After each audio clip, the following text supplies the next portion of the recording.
Possum. Toot toot. Toot toot, everybody. Toot toot, howdy. How's it going? Big Howell and Possum. I'm, of course, Big Howell Doughty, and this is my partner in crime, Mr. Possum. Toot toot. We're Good evening. We're in a brand new time slot for y'all, so you guys can enjoy your dinner, have a nice casual evening, watch your regularly scheduled primetime programs, and then join us over here in the chat. Yeah, it's finally on my schedule, Big Al. Yeah. Possum has a little trouble keeping his hat on at this hour. Usually the hat's more like a daytime thing, but How's it look? it looks great. Good. Looks really, really great. So we got a lot of fun things in store for y'all tonight. Give us a toot toot over here in the chat. Let us know where you're tooting from. Of course, we're going to be doing all sorts of things. We're going to be talking about current events. We're going to be I'm going to be drinking my Wednesday wet. You're going to hear that jangling in the mic all night, and we're going to go a little bit longer. Also, we're going to talk y'all right to sleep. Is what we're planning on. The little lullaby, little hump day lullaby for you. Oh, yeah, just a little hump, a little tuck in, just nighttime stuff. Little tuck and hump Yeah. from your old pals, Big Howell and Possum. We're also going to be casually playing a game that I discovered called Battleship. Let me get this out of the light. But, we're just going to, every now and again, we're just going to try to sink each other's ships on the battlefield. I don't know if you're familiar with this game, but the way it works is I'm going to pull some of these pieces out, which are shaped like ships, and you put those on your board, and there's like a marked grid, and whoever you're playing against tries to guess where your ships are located. I got a question for you, Big Al. What's that, Mr. Possum? We're on the open seas, right? Right. Now, have you ever seen a boat before? I've seen a boat. Okay, yeah. Do you travel by boat a lot? Oh, occasionally. I've been on a boat. Mm-hmm. Some say I travel like a Dracul. I can have see my that. special soil in my coffin and stuff. I guess. So exactly like a Dracula. I mean, roughly. Yeah. But my question is, sir, and I don't mean to take this too personally and get sore, but if we're on the open seas, I've always kind of thought we'd be on the same boat. Oh, you mean you're bothered a bit that we have separate fleets, Right. and that we're at war with each other instead of just hanging out on one boat together and trying to sink that thing, Right. just together. Why can't we just, have a Let's try cocktail to- and enjoy the sea? I'm gonna turn your battle board away from me. Try not to use those high eyes of yours to look over into my grid here. Oh, But- trust me, I can't see very well. Don't worry about that. Oh, look over here in the chat. We got some folks in the chat. We got Casual Johnable. Toot toot. Says, toot toot, I survived the state fair. Congratulations. That's rarer and rarer these days. A lot of people Folks don't make just it home. disappear at the Yeah. state fair all the time nowadays. Uh-huh. It's a wonder anybody even goes anymore. But those fried, what'd you have there? Fried Lost and found. fried lost and found items. Yes. Keeps people coming back. We got J. Tyler Franklin saying toot toot, y'all. Toot toot to you as well. Happy Wednesday. We got Kyle Meredith over here in the chat. Good old Kyle's joining us, I think, for the first time over here in the chat. Well, welcome in toot toot. A big old toot toot to Kyle. Thank you for joining us. Let me know if you have any suggestions for where I should try to hit Mr. Possum's battleship over here. Still kind of sad that we're at war. Feel free to holler out any kind of letters or numbers to what is it? It's a one letter, one number, and who knows? Who knows where this will go? Oh, I can't drink my We coffee. got Mr. Possum trying to drink on camera for the first time. It's not my teeth. He's got his. It's so late. You got your morning coffee now. Yep, just having my coffee. I forgot my straw. Yeah. Oh, We need to go get you a straw. I'm going to turn around because this is going to be grotesque. Okay. He's gonna turn around for a second. You don't want to see the inside of my mouth, buddy. I can vouch for that. You do not want to see the inside of this boy's mouth. Okay, so Kyle's got it. I'm going to go first in Battleship. Okay. I'm calling that because Kyle has given me a helpful little, what do you call it? A helpful grid number. Okay. Well, let's see what he's got. He's got D2, like the Mighty Ducks, like the sequel to the American classic Mighty Ducks. You have starring Emilio Estevez. Just like the Mighty Ducks, you have a hit here. What? A big old hit, just like the sequel to Mighty Ducks. Yep. Should I tell you what kind of boat it is? I hope not, because it's a boat. And I know it's a boat. So it's a boat, not a submarine. I don't fucking know, buddy. That's some kind of a boat. Were they labeled somewhere? Yeah, they are labeled. There's a a lot of work. You're gonna need to know how to read to see that. Of course. Let's just say you hit a boat. Yeah. So I hit something. You actually don't have to tell me what I hit. I don't believe. That feels like work. Yeah. You know. So anyway. So thank you, Kyle. Thank you for the big hit. Let's see. We got some real sharp cookies over here in the chat tonight. Let me take a crack at your board. Oh, please do. How about, in honor of my favorite sauce, A1? I'm going to optimistically get a white little thing out here because, would you say A1? A1. A1 in honor of you. Now, see, your favorite sauce? Oh, yeah. A1, for real? Yes. Isn't A1 the stuff that kind of collects in gutters? A1, you're talking about a natural variant of A1 that grows organically in like sewer drains and stuff? I just dip my steaks in gutters. I thought that was A1 sauce. Right, because it's like the first sauce you found. Right. You're like, oh, this is A1. This stuff's A1. And then you move on to A2 until you get to the... I guess that's not what you drink, huh? No. A1 sauce is like it's like a barbecue sauce for steaks. Well, that sounds better than what I got. That's pretty fancy. It's fancy stuff. Another embarrassing moment. They have that at all the fanciest steakhouses and eateries up and down the eastern coast. It's big over there. Boy, you're living like a little duke, ain't you? Mm-hmm. So anyway, yeah, you missed all my fleet. And I missed the good sauce. Mm-hmm. What a shame. Let me see. I'm gonna try to get another one from you, but I'm not gonna aim for the same chip because that's not my strategy here tonight. I am going to guess H8. Hate. I hate to tell you, but you missed my daggone boat, Big Al. That's a darn shame. That is a darn shame. I really hate to tell you, but you're not great at war. It's true. But I got Kyle over here on my side, helping me out. I was happy to see that I've got someone helping me somewhere in there in the chat. I appreciate the help. Somebody pop in and give Mr. Possum here a little help as well.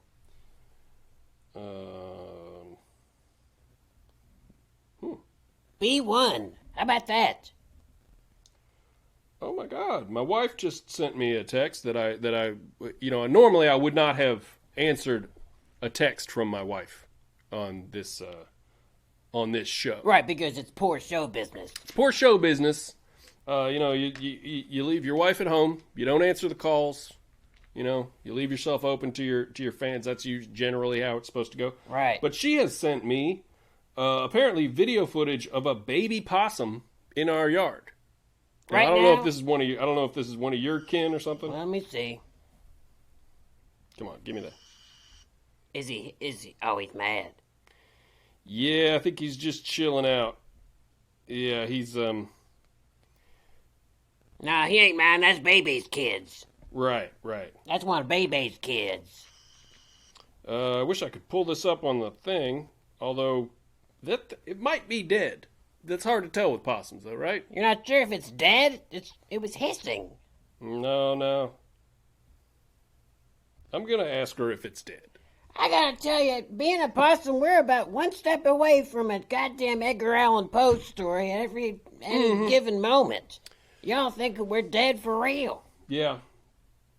Okay, let's see. Casual Johnable's going to help you out on the Battleship front, and he's got a little tip for you. C4. Well, uh-oh. Now, before we do That's the name of an explosive. I called out B2, but you didn't hear Oh, okay. Sorry, I'll do C4 next time, buddy. B2.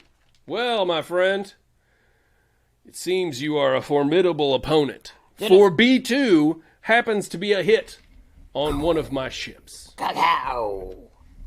I hope And you felt the just to show everybody that we got a legit scenario going on here. Look, here's my battleship. Well, couldn't they just tell me where your ships are at since you just did that? I hope they don't. I hope we're on the honor system here. But I just wanted to, There's no honor in war at sea.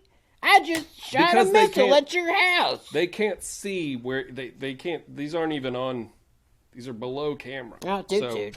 So it's like we gotta do something to give some what do you call it? Veracity. Oh, visual sizzle. Yeah. Yeah, vizzle. I'm a big fan of veracity. Yes, sir. All right. So wait, you said B2. Yes, sir. So it's my turn again. Yeah. So I'm going for D3. Let's see. Oh! Ouch! Cacao! Thank you, Kyle. All right. How y'all know where my damn boats are? I'm announcing that Kyle is officially my rear admiral. What's that? It's like a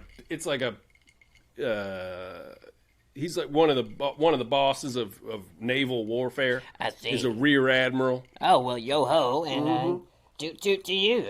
Good luck to you in war. He's sort of the rear admiral, sort of top brass. It's also a fun thing to call a friend of yours. Right. Rear admiral. Oh, for sure. Because, they got your back. And, let's see. Well, let me do my C4 before we move on. C4. We got to get to C4. And C4, wait, this is on me, right? Yeah. C4 is a miss. Launch and a miss. I hope you felt it whizzing by your boat. I did. You did? But I'm very aware. I'm very aware of everything that's going on in the nearby ocean waters. You're like Poseidon. Yeah. Hey, Mr. Possum. Hey there, Big Owl. I heard you went to the Kentucky State Fair this weekend. I did. I sure did. Yeah. And how was the fair? It was awful. Oh, no, you had a bad time? Oh, buddy, I had a terrible time. No surprise. Did you bring any livestock this year? No, just my old rooster. So you did bring a rooster? Yeah, I brought Puke. You brought Puke? Excuse me, Puke? Yeah. He's a real piece of dirt, Puke. You have a lot. You have a rooster named Puke. Yeah, his name's Puke. Huh. He's a piece of shit. Okay. But I entered him in the rooster competition because he's real fat. He's beefy. Yeah, fat rooster. Yeah. How'd he do? Did he win? Hell, he lost. Pretty badly. He was up against Farmer Smith's rooster. I call him Farmer Smooth behind his back, too. Oh, I hate him. Everybody does. He was up against Farmer Smith's rooster, Percy. Oh, Percy. So it's down to the Percy versus Puke. Right. Classic Right. for all ages. It's down to the two of them. And the judges start asking them questions. And, they come up and they ask Percy, describe a perfect day. And Percy's all like, well, I get up early and I wake the farm animals up and protect my brood of hens for Farmer Smith. And it just sits there all prim and proud. Right. Percy. Yep. And then they come over to Puke. Mm-hmm. Dog. They're like, describe your perfect day. Yeah, it's the same question to Puke. Yeah. What's your perfect day? Buddy, and I was already like, shit. And Puke goes, well, pretty good day for me is getting up late and no one bothering me. And perfect day would probably just not me waking up at all. Just not waking up at all would be the perfect day for your rooster. Shit. He's not a good rooster, buddy. Doesn't sound like it. He's not. So the judges go over to Percy, the magical, perfect little rooster man, and they say, Percy, what would you do with the prize money if you became the fair's blue ribbon cock? And Percy says, well, I would put the money towards a heater to keep my brood of hens warm in the winter months. What a perfect answer. Isn't he a perfect little baby? Yeah, that's great. Little nerd. So the judges come over to Puke. And they say, Puke, what would you do with the prize money if you became the fair's blue ribbon cock? And Puke goes, well, in all honesty, I'd probably spend it on booze and gambling and coos. booze and coos. Those are pretty much the only things I like. Well, I can't fault him there. You know, but I mean, do you say it to a judge at the fair, though? Puke's nailed it down, I think. Ooh-wee, booze and coos. So the judges go over to precious little Percy, and they say, Percy, buddy, what makes you outstanding? And Percy says... What makes the rooster outstanding? Yeah, it's another standard kind of judge question. Yeah. They're just looking for platitudes. They're looking for... It's easy. They're looking for, like, the... perfect little Percy the rooster to just give him like a nice, perfect, simple answer. Yeah, there's something to make the audience go, oh, right. Look at that little talking rooster. He's a perfect little man. I'm going to let him invite him in my house, give him a wad of cash. You know, Percy, what makes you outstanding? Percy says, I am reliable as a clock. I am never ornery, and my plumage is always clean and orderly. Ah. Kind of stuck up. Isn't he? It's a shit. Judges come over to Puke again, and they say, Puke, what makes you outstanding? And Puke goes, hell, if you see me outstanding, it's usually because of the smell in the barn. Toot toot! Toot toot. Yes, sir. Puke's a terrible rooster. Ah, Puke the rooster. Man, I'm surprised we haven't heard more stories about Puke the rooster. Sounds like a real character. Shit. Out there gambling in the barn. Sometimes I think he's more trouble than he's worth. It sounds like it. Sounds very much like it to me. All right, so we got, let's see, we got a few more comments going on in the chat. We got Kyle and Casual Johnable. Okay, Casual Johnable has a call for you. Okay. Did I go last or did you go last here in Battleship? I believe I did last with C4. Right. C4 was the last one. So, let's see. Just to make this fair, I'm going to steal the one that Casual Johnable is calling out. Oh, C4's dirty. Because I've shown off my board. Fair enough. You know? Mm-hmm. So, I think it's random. From this point forward, it's random who's going to get. God forbid a human being gets who's going to get the call. A disadvantage. But the call is H2, like the spooky movie. Oh, H2O, like the spooky movie. Like the Halloween sequel. Oh. H2? Oh, that's a miss. Get out of here with that missile. Okay. Bye. Well, thank you, Casual Johnable.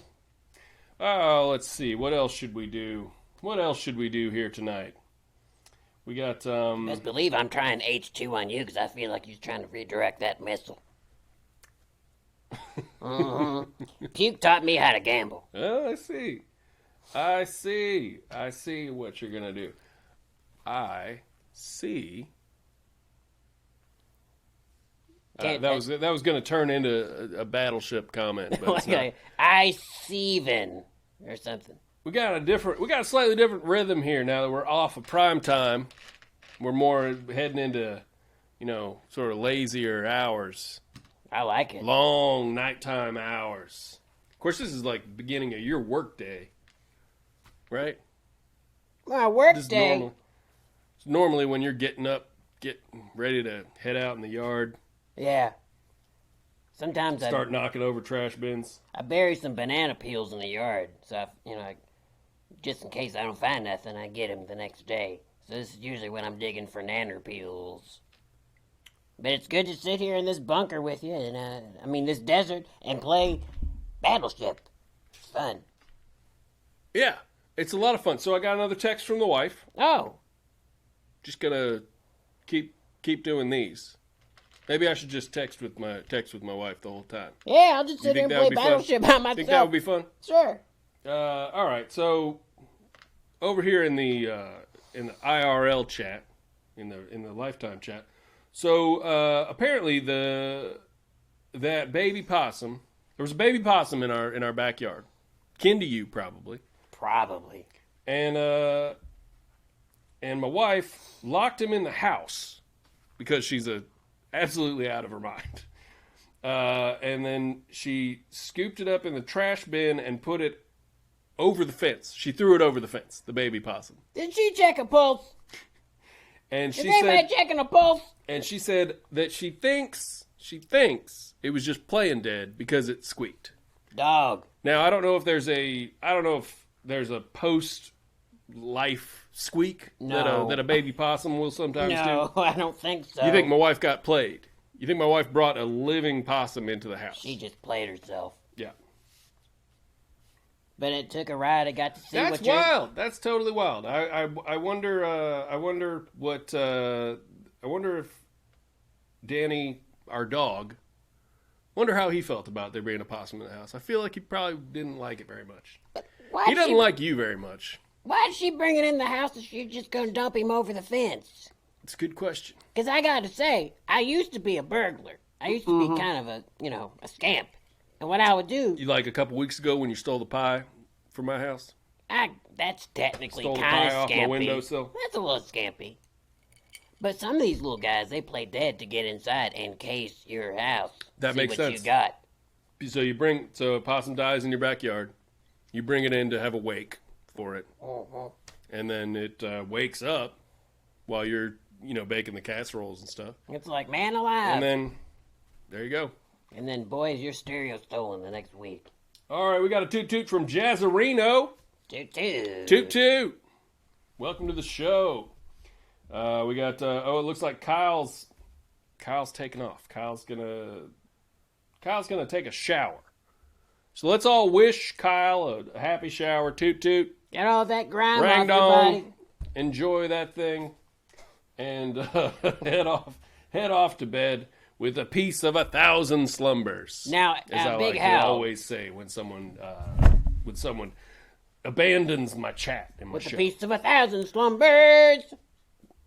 That's a good jaunty sea song. Isn't it? So that's like when you bomb my ship. You're like, you're going down to the bottom of the deep with a piece of 1,000 slumbers. Yeah. May you slumber well, dead forever. Gung, gung, gung, gung, gung. Yeah, dead You sleep forever. with the fish and you're dead forever. Something like that. And your fish will eat your face, eat the skin out your ass, go to hell. Oh my God. What was that? What was that to the tune of? I know that tune. Gilligan's Island, maybe. Yeah, it's Gilligan, right? I think Isn't so. that Gilligan? That's a good sea war. Gilligan War. Really the biggest, the most, that 3-hour tour was the biggest sea war of the 20th century, probably, right? They were on their way to bomb somebody. I can't think of any other big sea wars from the 20th century. Nah, not noteworthy. Not noteworthy ones, indeed. All right, so I think we're, I think I went last in Battleship, right? Yeah, and you missed. Because I have three down, and you have 4 down, correct? How about H2? On your Oh, board? yes, H2. That is a miss. Well, you can have bamboozled me. You can have it. You can have it. Because it's a miss. I am going to guess, Ooh, the missile missed your ship you know and what it I knocked haven't your been hat doing? off. You know what I haven't been doing that's stupid? What? I haven't been doing the little thing where I mark what I've hit before. You might want to do that. Because if you shoot Forgot. that again... I forgot about that part of the game. I forgot about the boring part of the game, which is like about keeping track of things and being organized. I hate being organized. Most of the I hate game. it.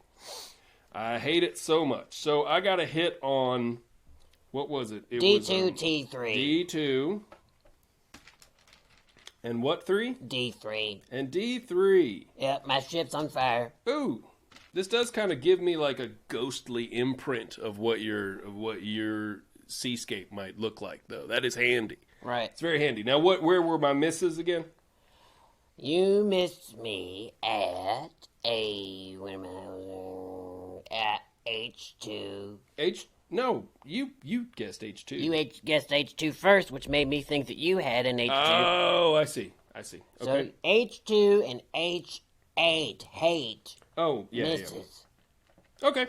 All right. Well, we're all caught up, and now I am let's see, we're caught up totally, right? Yeah. And now it's my call, because you just did the H2 back to me. Yeah. Wow, this is definitely one of the most exciting shows we've done. It's a gripping sea drama. Yep. I am going to guess, let's see, D1. You've hit my chip. I hit another one. All right. All right, and in honor of that, let's move on to our current events and news. Beep, beep, beep, beep, beep, beep, beep, beep, beep, Beat it, beep, beep, beep, beep, beep. beep. Like most Americans, we get our news from TedBaglessNews.net, your one source for news. Unless you are looking for more lifestyle news, in which case you move over to TedBaglessNews2.net, your other source for news. This is the first one. But this is your one source, the only source you need. But so we got, let's see, our top story of the night. Breaking, exclusive. Ted Bagless says, "My skin is not for sale." Okay, Ted. Ted would like to announce to the world, his skin is not for sale. You cannot have it.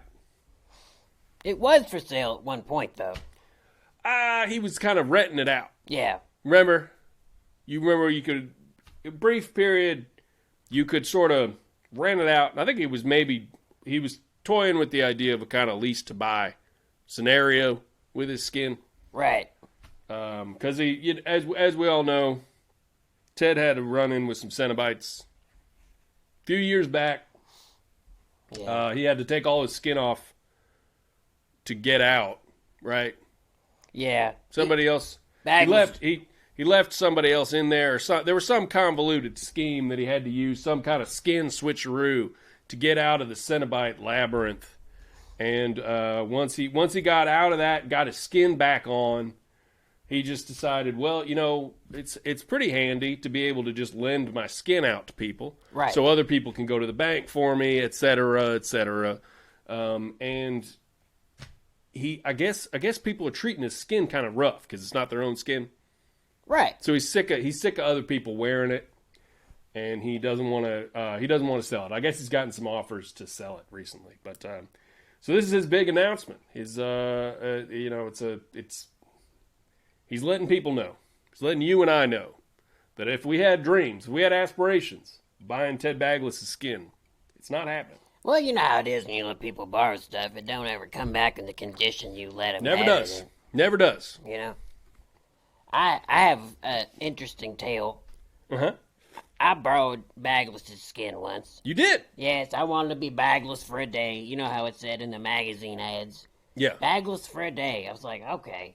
Mm-hmm. I mean, it's not my number one choice of skin to walk around in, to be honest. Yeah. Any human. Maybe I'll walk around and go to a nice dinner. Right. You can go into like a restaurant. Get treated nicely. Right. I think I may have gotten treated worse when I was Bagless, to be honest. Well, if you were doing possum, it's a trade-off, I think, between a human being and a possum.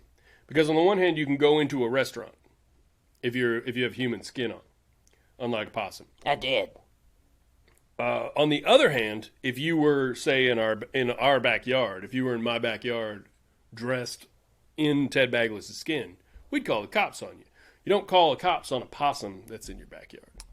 So there's kind of the trade-off right there, right? That's true. There's like a sinister thing when it's like a sort of goopy, naked man wandering around with real loose skin. That's a different thing than having a possum walk, trudge through your yard. Boy, that's a good point. Yeah, so maybe that was, I don't know what happened in your story, but maybe that's part of it. Well, I may have looked horrific because the skin, as you can see, my face, it didn't fit too well in the face. Yeah, I imagine that was pretty bad. So it looked like his mouth was just wide open and agape and sort of like screaming and a silent scream the whole night, but then my voice was coming out of this pointy maw, this thing coming out the bottom. Mm-hmm. And I said friendly stuff to people on the streets. I was like, oh, well, good day to you. And they would just scream and scream. And I was like, I kind of want to have my old life back. Right.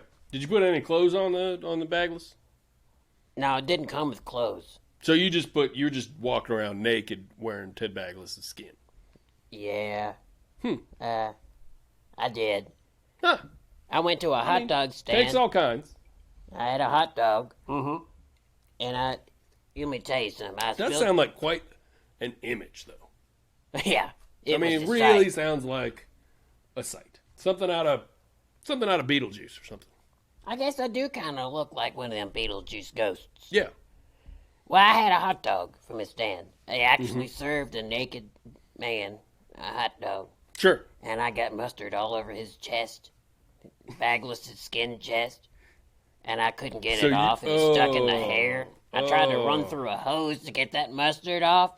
And it wouldn't dry right. You gave him his skin back with mustard stains on it. Mustard, and it was wet. It was soaking wet. That. I was like, Bagless, sorry, buddy, but you've been rode hard and put up wet. Mm-hmm. And sorry to leave you like this. And he's like, God damn it, I'm never letting nobody borrow this skin again. And boy, when he was bawling me out, just all red, shiny, bloody muscle, it was intimidating. Yeah, that sounds awful. He didn't have his skin on, buddy. So this is directed at you, basically. So you screwed up. By the way, little club soda, take that mustard right out of that skin in the future. Dude, but if you ever borrow anybody's skin ever again, you get a little mustard on it, little club soda. That's what I use every time for mustard on the skin. And he sits there. You know how people get when they're all anal about their stuff. Mm-hmm. He sits there and gets that skin out and looks at the face and goes, "You've been smiling a lot. I told you not to smile in this thing. Told you not to stretch the face out. Yeah, don't stretch the face." And I was like, "No, I did not smile. I had a bad night. I had a pretty bad night." So he's just pulling each little part of the skin and inspecting each little part of the skin to make sure you took care of everything. Yes. Yeah. And he's like, "Look out, where'd you walk? The bottoms of my feet are dirty." I'm like, "I don't know, you didn't get me no shoes." You set me up for failure. You really should have more like a bowling alley scenario thing where there's some little shoes. Maybe some shorts back. You could put some shorts back there too. You get treated better at a bowling alley for sure. You get a pair of shoes and a ball, and you got money left over. Get a little nachos. I gotta tell you, I don't want that skin no more. Made me feel bad. I personally have never had the need to put Ted Bagless' skin on me. How come? It just seems a little gross. Gross? It's a little gross sticking my skin inside another guy's skin. Seems a little gross. You don't mind wearing... Maybe a little sexually weird, too, also. Because, anatomically, I'd be very similar to Ted Bagless. We're both short, overweight men. And I feel like all our bits would be right about in the same spot. Yeah. So... Put them on like a glove. I see that I'm not okay with. How come? I'm not going to slip Ted Bagless' junk onto my junk like a glove. You just wear Bagless like a condom. That seems erotic to a degree that mankind has almost never explored. Or if they have, best leave it where it happened. In the dingy basement of some guy, some serial murderer or something. Yeah. That's the kind of creepy stuff I don't want to get into. Well, I get it. With my neighbors and my news source. But you see why I wanted it. I wanted to have a night on the town as a prince. We got some questions coming in. Let's see. Oh, Casual Johnable says throw out G8 for the Battleship. So if you want to play G8, that's fine. Okay, G8. Okay. Gate. All right, G8, because it's a great choice, he said. And, of course, it's a miss. Of course.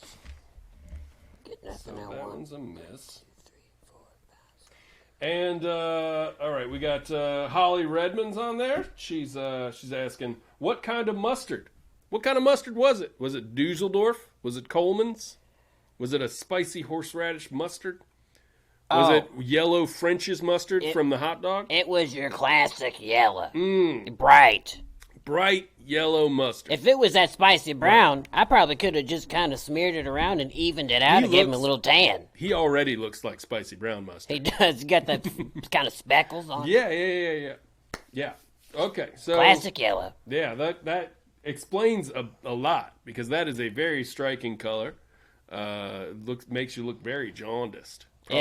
Probably not a good look for him. I made him look like a slob. Yeah, he's permanently stained like a slob. And that's a shame. Well, toot toot, Holly. Thanks for the question. Thank you for the question, Holly. Thanks for joining us in the chat. Everybody, don't be afraid to give us a toot toot over here, and don't be afraid to let us know where you're tooting from. Yeah, where you tooting from, Holly? Nice to know. It's nice to know where folks are at, and also if you have, don't forget, we're going to be debating a little later in the evening. We're going to be debating time versus money. And we still have to. We still haven't announced to each other what our position is going to be. We just know the debate is time versus money. So completely open to everybody. Go ahead and give us. Let us know over here in the chat whether if you had to boot one out, if you had to kick one out the door, would it be time or money? Or if you could only have one, if you wanted to keep one, would it be time or money? So I guess that's what I'm saying is, what's your favorite, time or money? Boy, that's going to be some debate. It really is. It's a complicated question. Chewy. Let's see. So we got next headline. Or did you? I guess it's my turn to do a battleship. Yeah, fire a missile. Well, I mean, I might as well kill off this D I got going on, this D run. So we're going to go with D4. You sunk a ship. And I sunk one of your ships. I hope you feel good. There's a lot of feel good. floating really bodies good. out there in the sea. Not my problem. They didn't sign up to fight with me. Right. So, headline number 2. It's fall. And that means the Ramen Margarita is back at Dave & Buster's. Oh, boy. Ah, man. Every year. First of all, I got to say to Ted and everybody out there, it's August, 28th, 29th or something? Thereabouts. It's somewhere in there. That's not fall. That doesn't count as fall. Yeah. That's not fall. We're in the middle of summer. We're literally in the middle of summer right now. But everybody wants to call August 28th or 9th or whatever this is fall. And then Dave & Buster's, of course, quite a few years ago, made this even harder for us summer lovers by introducing the Ramen Margarita. See, it's right there. Great. Right there. Ramen Margarita. The drink of everybody's favorite drink of fall. Can't we just wait a minute with that, Yeah.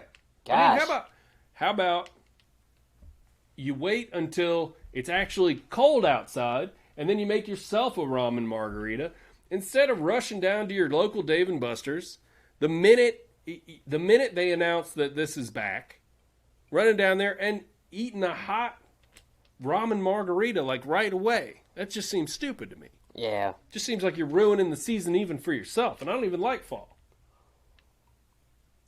Holly Redmond said she's tooting from the 3rd floor. The 3rd floor. So, I guess here? She's 3rd floor above us? She's calling from in the house? From inside the building. Creepy. Toot toot, Holly. Yes, toot toot. Absolutely. All right, we got anybody else here? I would like to do this. I'm going to bring this up on the show, even though we don't normally talk biz on the show. Okay. But I think we should set up some kind of we could set up like a Google phone number. We could actually get people calling up. We can get people to call in to this show. Well, we can actually talk to them on the show. On a phone? It'll be like coast to coast. It'll be like Space Ghost? It won't. What? Space Ghost? Ghost to Ghost? What are you talking Space about? Ghost. I'm talking about like radio shows. What's that? Oh. It'd be like that nice lady on the soft rock radio. What's her name? Do you remember her name? I forgot her name. Judy Tenuti. Judy Tenuti. I don't know. Yes. All right. I like that idea. Let's get us a phone. We're going to get ourselves a little phone number, and that way you guys can call us up. You can toot at us in real time. We can speakerphone on that thing? Yeah. Well, we'll have a speaker on there. I think that's going to be coming in just a few weeks. Who doggy? We're also going to get a makeover going. We're going to soup this show right up for y'all. Ooh, soup. So we're only at the start of the big changes around here over here at Big Howell and Possum. Exciting Stuff. But let's get back to the news. We've got so anyway, the ramen margarita. Look, I've had it. It's fine. Sometimes it's delicious, and I'm like in the right scenario. Maybe one a year is great. Doesn't need to be a whole season just about the Dave & Buster's ramen margarita. And it sure as hell doesn't need to come back in before August is even over. You know what I mean? Yeah, I mean, it's also kind of a ripoff. I mean, shit, somebody puts too much ice in your drink. Look at all them noodles. Mm-hmm. Is there even room for a drink? Well, I mean, it's kind of it's sort of between it's meant to be filling. It's between a bev and a meal. You know what that looks? The ramen margarita. I gotta say, what that thing reminds me of, Temple of Doom. That old monkey head. Temple of Doom, the old monkey head. I remember it well. They're at dinner and they're like, they got the snake surprise. And that's a delicacy in some places. And then what they call the monkey brain? What's that? What they call the monkey brain? I think they call it a monkey brain. Is that what they said? Monkey brain. Yeah. Yeah, that's what it reminds me of. Yeah. Toot. Absolutely. All right. Okay, opinion. All right. So Ted Bagless taking a break from the rest of these headlines, which are just hard, cold news, just journalism. Right. He's taking a break from that to do a little opinion column. And his opinion this week is, what is there, a bubble shortage or something? Oh. So we've got, let's see, I guess Ted Bagless, end of summer blowout. He wanted to have some bubbles at a party or something like that. Uh-huh. And he went to the local CVS, like you do, to get himself some bubbles. And look at these shelves. No more bubbles left. Threadbare. Absolutely pathetic display. There's just no bubbles at the local CVS. Big house. Which is a shame. But I think it's just because it's the end of summer, and they probably ran out of bubbles. Probably just everybody's using up those bubbles. It's the end of summer. Big Al. Having parties. I'm going to tell you something you're not going to believe. Something curious. You got something curious to say? Something strange. I'm taking off my hat to tell you that I am serious. Okay. That's real. Bubbles are gone. I had myself a glass of chocolate milk, y'all, and I put a straw in it, and it was time to play around, so I thought I'd blow into it a little bit, have a little bubble fun. Hear that little bubble sound. You still do that? Shit, yes, I do that every time I have a glass of chocolate milk. You do that with chocolate milk? Yep. You blow bubbles into chocolate milk. I have fun. I stay young that way with bubbles. It does sound young. It does sound like something a young creature would do. So I'm sitting there with my tall glass of cold chocolate milk in my straw, and I'm blowing as hard as I can. Nothing. Gross. It was still as a peaceful lake on a Sunday morning. Bubbles are gone. You blew into your chocolate milk, and nothing happened. Yep. No bubbles came up. Not a thing. So bubbles, you're saying bubbles are gone. They're gone. You're saying bubbles just have ceased to exist. Gone. Hope you enjoyed them.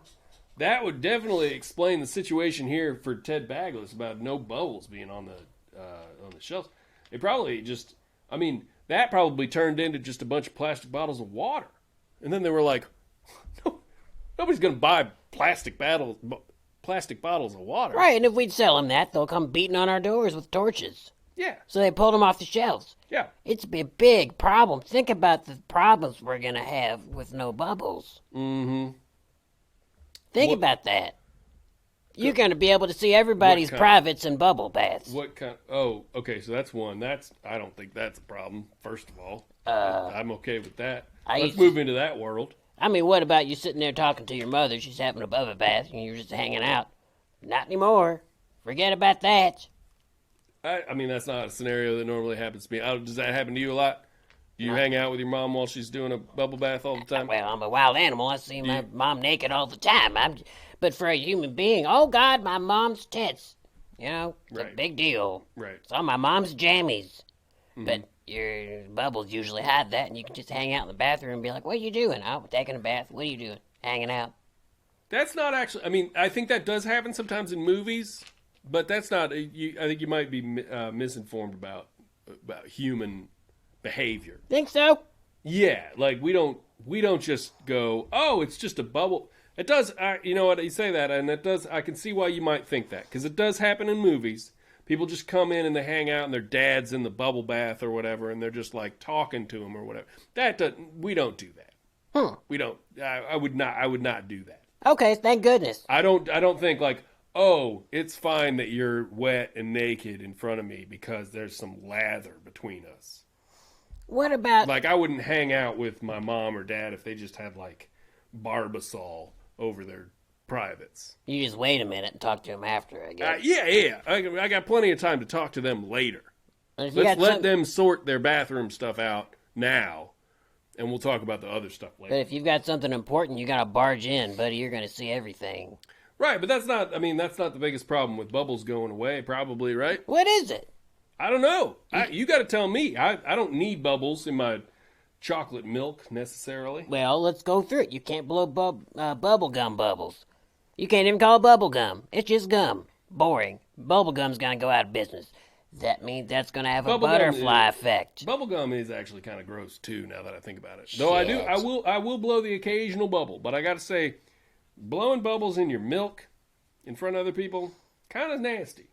Blowing a big gum bubble in front of people a lot, also kind of nasty. These are kind of nasty things. And if they went away, I think I'd be fine. I think I still got music, still got art. I think I'm okay. Well, what about the flaming lips? Oh boy, can't walk around on top of the audience no more. He's got no bubble. The flaming lips guy? Yes. I saw the flaming lips last weekend. Is he in that bubble? He was in a bubble. No more. What do you mean? These bubbles gone. Ain't no fucking bubbles no more. Yeah, it must have happened. It must have happened between now and then, because he did get into the big ball, right? And they inflated the ball. But it was funny. He was performing at a place that had a orchestra pit, so he couldn't go out into the crowd. So he just had to stand there in the ball on the stage, and then they deflated the ball. Boo. Yeah. Boo. Maybe it was that. Maybe that spirit of that moment That's killed it. the bubble. Flaming lips killed the bubble. Wayne Coyne killed the bubble. All right, we got All right, we got a comment over here. We harvested the bubble herds for our insatiable taste for carbonated drinks. Ooh. Now, Who said that? Casual Johnable said that. And that is possibly it's possible that is true. And I do love, man, do I love a carbonated drink. And it will be a damn shame if I get home tonight and I discover that bubbles of carbonation are also gone. Dog. That is going to really break my heart. I don't want to dwell on this, and I want to move on, but let me just say something. What is a carbonated beverage but someone else blowing bubbles in your drink? And you were so grossed out by me blowing chocolate milk bubbles. Well, now I'm grossed out just by beer. Now you've grossed me out for some of my favorite beverages that there are. Right, just some feller blowing bubbles with a factory into your drink. That's not what it is. Yep. That's not what carbonation I is. think it is. Drinking another man's air. It's not a man's... Look, they would have to tell you on the can if it was another man's air. Shit. Buddy, at least when I do bubbles, I'm drinking my own air. You know, I'm a man about it. You drinking another man's air, you're just a sheep.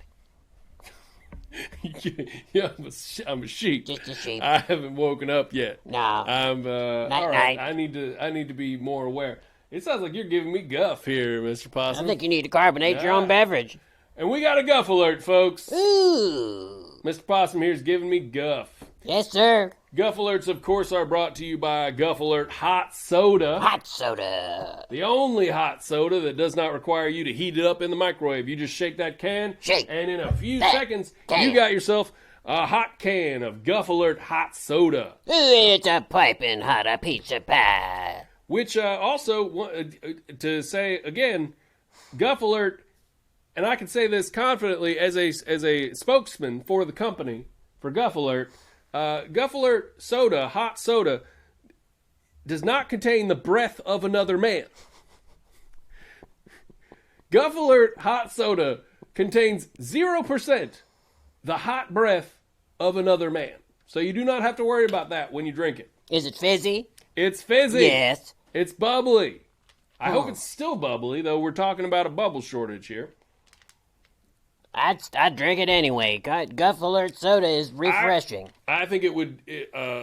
I can say confidently that when I take a sip of hot Guff Alert soda... Yes, sir. I feel as though I have been transported to the hot surface of Mars. Mars? The side that with no liquid to be found except for the rest of my can of hot Guff Alert soda. Love it. When I drink a gulp of hot Guff Alert soda, I feel like I've been transported into a frog's mouth. Right. That well-known and famous heat of a frog's mouth we all know of.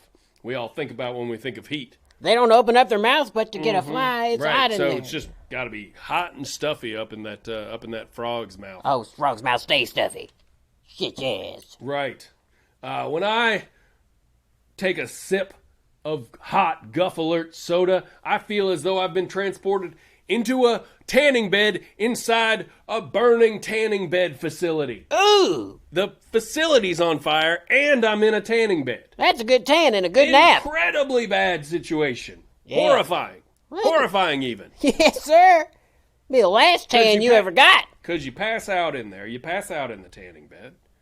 You're not really paying attention to how hot it's getting because you're in the tanning bed. And then, and you're listening to some loud Metallica music in your headphones. Right. And you don't even hear the alarm go off. You just like, I'm creeping death. Mm-hmm. You're sitting there just jamming out to some creeping death. But if you make it out, you got not just a nice tan, but also a nice smoky smell as well. You can live your life as jerky with hot Guff Alert soda. Yeah. All right. So once again, I would like to say there is 0 hot man breath in Guff Alert hot soda. All joking aside. That's not how they get the bubbles in there. I swear. I do not blow hot breath into every can of Guff Alert hot soda. It is a chemical process that creates the bubbles in there. Let's go back to the news. We got to get rid of this. Where's that stupid? There we go. All right. Before we do this next headline, let's have another round of Battleship. Ah, yes, the battle. Yes. Whose turn? I feel like I sank something of yours, right? Yeah, was that the last thing? So I think it's your turn. How it's your turn about to go. Let's see how this goes. B3. B3. That is a hit. Ooh. That is a red pin for you, my friend. That's an Uptown Girl. That's a hit, an immediate hit. Mm-hmm. Uptown Girl. Just like Uptown Girl. You live it, you know why. Now, what do you think that line is? She's been living in a Uptown Girl. She's been living in an Uptown Girl. Yes. So the song isn't about the Uptown Girl. It's about the Uptown Girl is the location of the song. No, I think it's so about... she lives inside. So the subject of the song lives inside the Uptown Girl. Maybe. I always kind of took it like Uptown Girl's borrowing the skin of another girl who lives uptown. Uptown Girl, she's been living in an Uptown Girl. It's like when I borrowed Ted Bagless' skin. Now, see, that's smart. That's so it's a little bit of it's class fantasy. She gets to pretend to be an Uptown Girl for a day because she's in the skin of an Uptown Girl. Right, she's been living there. She's got to give it back, though. Right. Well, that's interesting. Yeah, I think so.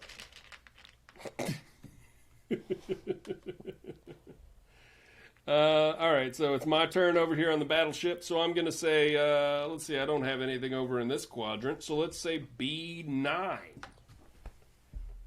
B9. Oh. Like a tumor, frankly. Well. B9. If you was hoping for Bean Island, you got Malignant. You missed. Well, I mean, missed on a tumor sounds pretty good, actually. Well, can't always get what you want. I don't know. You missed my ship. You're like a little radio. It's like I'm flipping through the dial on a radio with all your classic rock references tonight. It's like I'm one of them aliens that speaks through radio songs. Yeah, it's like you learned. Did you learn how to speak from the radio? Wouldn't that be cute? Would be cute. Oh my God. Little baby Mr. Possum just flipping through the old AM gold, just finding out what words mean. Yes. Slowly figuring out what words mean from Three Dog Night songs. Oh yeah. Jeremiah was a hot frog. Now, with Three Dog Night, that band, as a young little possum, that would probably scare you, that finding out that the band was called Three Dog Night. Oh, yeah. Because that sounds like a bad scenario for you. Three Dog Night is how I would describe a bad night. Yeah. Right. You know, it was a 3-dog night. Last night I got chased around and almost torn apart. Yeah. Yeah. I think Three Dog Night for the band themselves, for the men in that band. Is Three Dog Night, is that like a good night? Yeah. Anybody know? Hop over here in the chat. If you know, what is a 3-dog night? Is it a better night than usual? Are most nights a 2-dog night?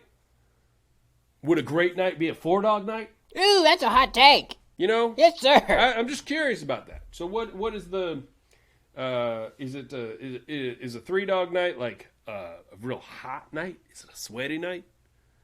Is it a bad night? What's it mean?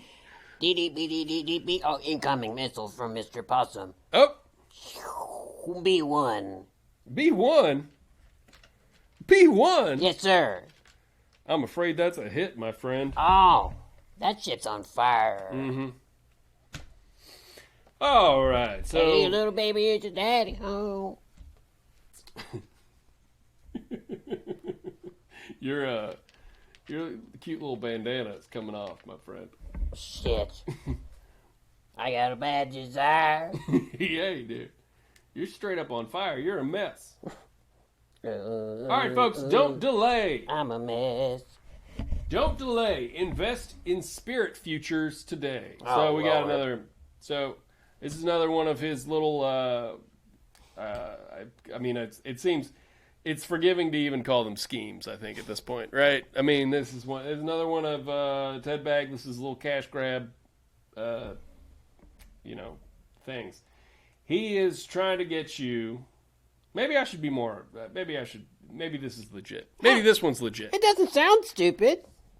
So, spirit futures are little. It's little investment packages you get named after different spirits in the spirit world. Excuse me, I had a burp. And if you invest in them, let's start with an example, right? So let's say you want to invest. Let's say you want to give Ted Bagless a little money and get virtually nothing in return. And you want to invest that money in Banshees, right? So let's say you want to invest in Banshees. Now, you give him a little money, and what he does is he gives you a certificate that says that you invested in Banshee futures. Now, he can only do this legally can only happen in the state of Missouri, where the only state that has the only state that has an office of the Secretary of Spirits. So the only state that recognizes spiritual investments is, of course, Missouri. So he will get an official notification from the state of Missouri that there's been a transfer of purchase of spirit futures, and you will then be invested in Banshee futures. Are you following me here? I got a question. Banshee futures? I got a question. Yeah. So if I invest in Banshee futures, Yes. am I essentially buying stock in Banshees to where I'm rooting for them? Like if a Banshee haunts somebody, I hope that the Banshee comes out ahead? You are not. That's a good question. You are not voting. You're not like investing in Banshees like they're going to give money to Banshees. Okay. No. What it means is you are predicting in some way that banshees are going to have some kind of effect on the future. Okay. So if, say, in 10 years, when there's banshees everywhere and they're like a big problem in the world, which they are in some places, but let's say they take over everywhere else as well. So there's banshees all over the place, and everybody's struggling with them. You are both insulated and protected from the banshees by earlier access to banshee protecting technology. Okay. And you also get a windfall of cash because you have predicted that banshee stock is going to rise. Well, sounds reasonable to me. So you're invested in banshees for the future. The same thing could be true of. You can do the same thing for poltergeists.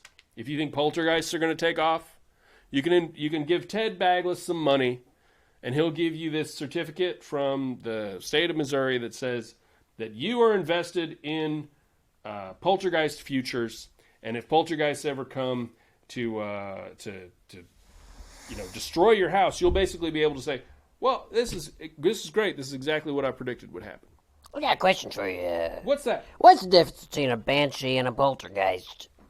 A banshee and a poltergeist? Yes, sir. Well, a poltergeist comes in and attacks you through your brain and finds out your worst fears. Ooh. And sort of manifests those fears right in front of you. Ooh, right? buddy.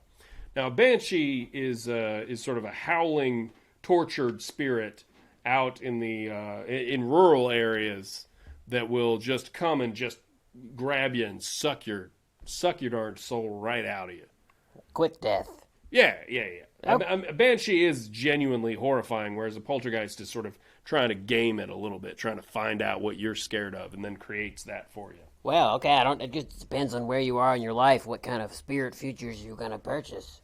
Yeah. I'm into it. Yeah. No, I mean, it's. I think I'd probably want to diversify if I was doing this. Yeah. I'd want to diversify those spirit futures a little bit. Little goblin, put little a ghoul. little bit, put a little bit in a ghoul, put a little bit into a banshee. Maybe try a siren or a mermaid, something like that. If you live in a sea area. Well, I mean, who's to say, with the way things are going, who's to say we aren't going to be in a sea area, in a couple of years? Oh, toot. And then we're going to have toot to you as well. And then we're going to have mermaids everywhere. Possibly. Sounds Who's tight. Who's to say we won't? Sounds tight. All right. So, treat your inner lunch child to these lunch meat desserts. So we're over here in Ted's food corner, and he's got he's got some exciting new dessert ideas for you and yours, you and your loved ones. And these are lunch meat inspired desserts. Oh, I'm listening. Yeah, I know you are. I know you like lunch meat. I know you're a lunch boy. I'm a big lunch boy. I love lunch food so much. I could eat lunch food all day long. You know what I like to do at lunchtime? What do you? I like to get me a Sherlock Holmes hat, right? And a magnifying glass. Okay. And I put that thing on and I say, wonder what I should do. I've got a lunch. I'll eat that. You got a like a hunch. Like a hunch? Oh, so instead of hunch, you're saying lunch. I've got a lunch. Right. Okay. Right. I'm going to follow my lunch. Do you say that just to yourself? Just by yourself? To anyone who's around who cares to talk to me for a minute. So nobody's like dressed up like Watson going like, well, element. No, I haven't gotten a partner in this yet. Element dairy. What you doing tomorrow? I don't want to do that. I don't want to hang out with you and pretend to be Sherlock and Watson and make puns. What? You could be like, but smellomentary. And when it smells good. There you go. That's a pretty good one. Thanks. I got a lunch, smellomentary. Yeah. Yeah, there's all kinds of little bits you could do as Sherlock and Watson, just making lunch together. Just shit, yeah. The Hound of Johnsonville. And I have a brat.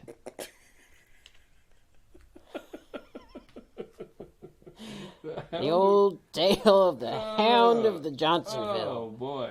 Oh boy. Okay. Well, actually, you know what? I got to back up here for a second. We got Casual John Bull over here in the chat, saying, "I'm sorry. I'm sorry that I missed these comments a minute ago. I should be keeping a tighter eye on this chat here. Keep a tight ship." I thought she lived in a Wonder Bread store. I don't know what that means. What's the shit you talking about? She lived in a Wonder Bread store. That's a total mystery to me now. Shit. So what does that mean? Oh, I know what it is. He's talking about Uptown Girl. Oh. I thought she lived in a Wonder Bread store. She's been living in a Wonder Bread store. That's right. That's correct. That's the right answer. Oh. So, sorry you missed that line. But Billy Joel is hard to figure out with that thick New Jersey accent. Oh, yeah. Oh, marble mouth Billy Joel. Yep. All right. So, and then he also says, what are the disinterments of the contracts? I believe that's referring to the spirit futures. I got to say, I don't know what disinterments means. I think that's when you get caught up in some kind of a thresher. Farm disinterment? Accident. Like a mangler. Mangler. When a mangler grabs you, it disinterns you. Right. Yeah, okay. Because it turns your body all sorts of weird ways. I don't think Well, I would say it depends on then John, I think it depends on the spirit. Yeah. You know?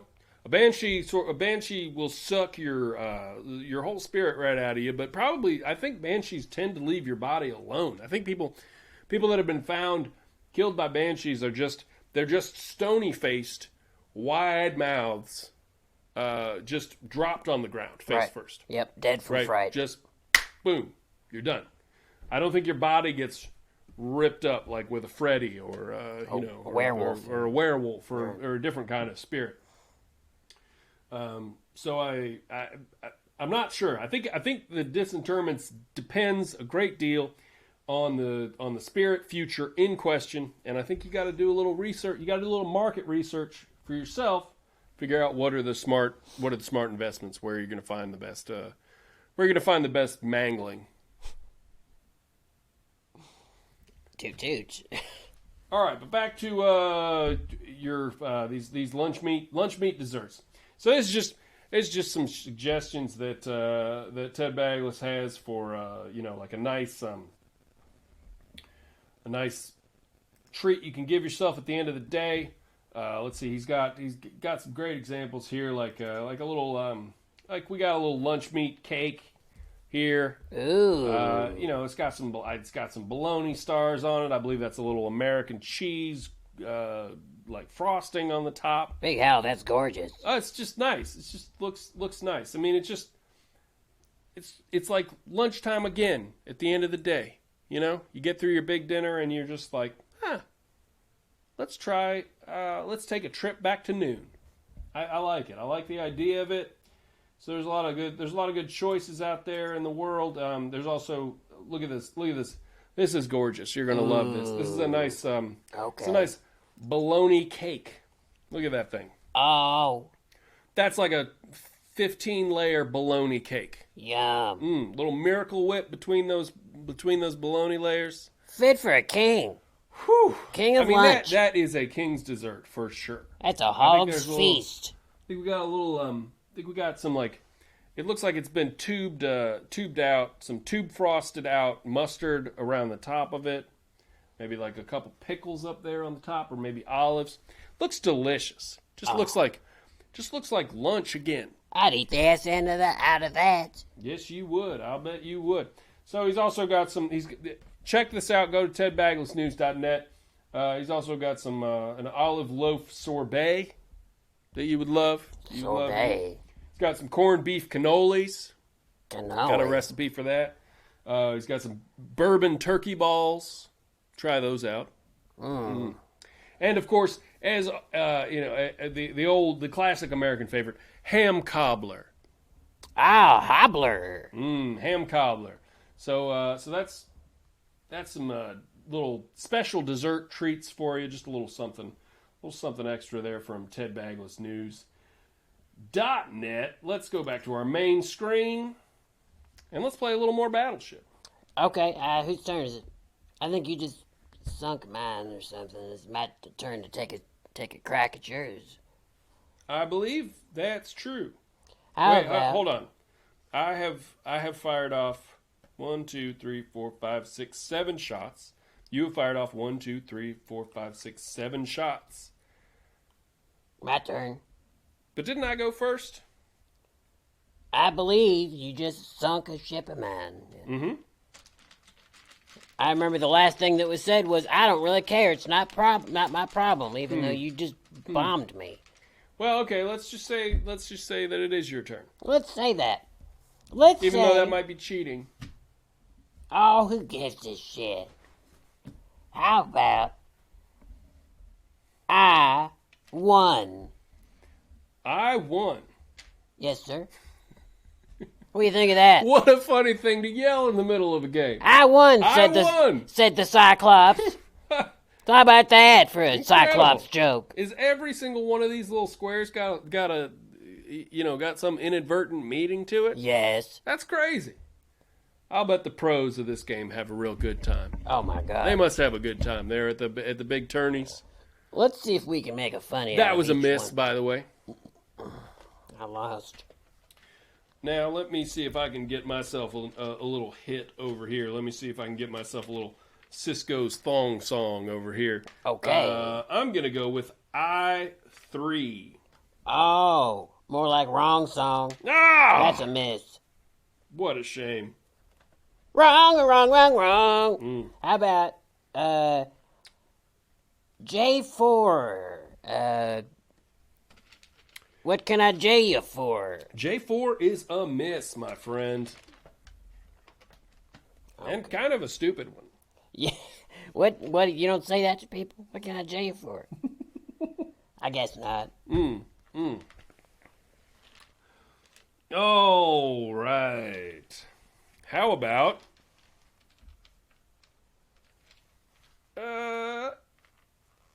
let's see. E8. E8. Ooh. Dong. Hit. What's that mean? Oh, hit. Yeah. E8 was a hit. All right, I'm feeling good about that. Feeling good. How about B4? You go to bed, you brush your teeth, and you wash your face. B4, you have sunk my something ship. I don't know which one it is. I think it's actually my battleship. I think you actually just sunk my battleship. May your crispy dead be cooled off by the dead hand of the sea. Mr. Possum, let me say the catchphrase of this game. You have sunk my battleship. I'm impressed. Well. You are a formidable sea enemy. Now, does that mean the game's over? No, of course not. Well, we got to keep trying to hit each other's little boats. All right. I think you sunk my battleship earlier. I just didn't make a big deal out of it. I'm pretty sure I did too, because I got the 4 hits. Yeah. And that means battleship. Okay. Now you go ahead and take another swipe at me, and we'll see what you get. Oh, okay. Well, why don't I do E9? Nope. That's a miss. Okay. And let's see what you've got hiding in another quadrant of the sea. I bet you the sneaky little devil got something hiding around, but J9. J9. J9 is a miss. I think I killed a whale on accident. I fired into a deep quadrant. Yeah, that is very deep down in that quadrant down there. Stinky Minky. All right, what else we got going on tonight? We got we got some fan art. We should talk about our fan art. Right? Yes, I would like to discuss something we got in the mail. What do you want to talk about? I want you to pull up that one we got. Let's talk about it. We got a few different examples of fan art here tonight. Pull up the new one. Oh, the newest one. Yes, the most recent mail. All right, let's talk about some fan art that we got here. Which one is it? This one?